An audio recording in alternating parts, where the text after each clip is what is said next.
경기도 성남시 대장동 개발 의혹의 핵심 인물인 유동규 전 성남도시개발공사 사장 직무대행이 구속됐습니다. 법원은 증거 인멸과 도망에 염려가 있다면서 구속영장을 발부했습니다.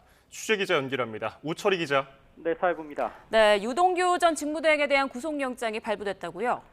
네, 그렇습니다. 조금 전 유동규 전 성남도시개발공사 사장 직무대행에 대한 구속영장 실질심사 결과가 나왔습니다. 법원은 서울구치소에 대기하고 있던 유동규 전 대행에 대한 구속영장을 발부했습니다. 영장 발부 사유는 유 전 대행이 증거를 인멸하고 도망할 염려가 있다는 겁니다.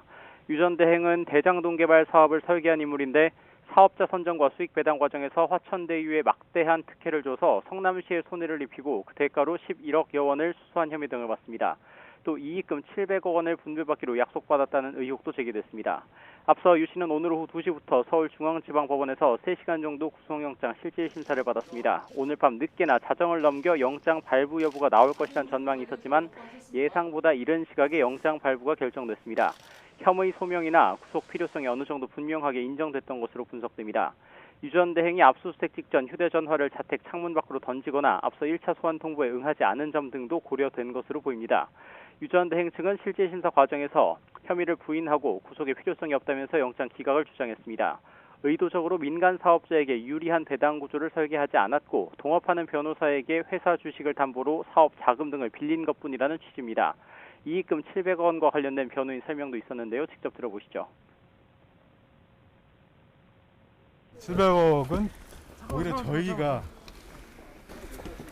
김만배 씨와 대화하면서 뭐 줄 수 있냐 농담처럼 얘기하고 실제로 뭐 약속도 한 적도 없고 받은 적도 없습니다. 그걸 저희가 밝힌 겁니다.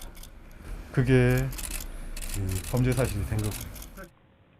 이제 핵심 인물의 신병을 확보한 검찰 수사도 속도가 붙을 전망입니다. 사건 수사를 맡고 있는 서울중앙지검 전담수사팀은 우선 천화동인 1호 차명 소유 등 유 전 대행을 둘러싼 추가 의혹 수사에 박차를 가할 것으로 보입니다.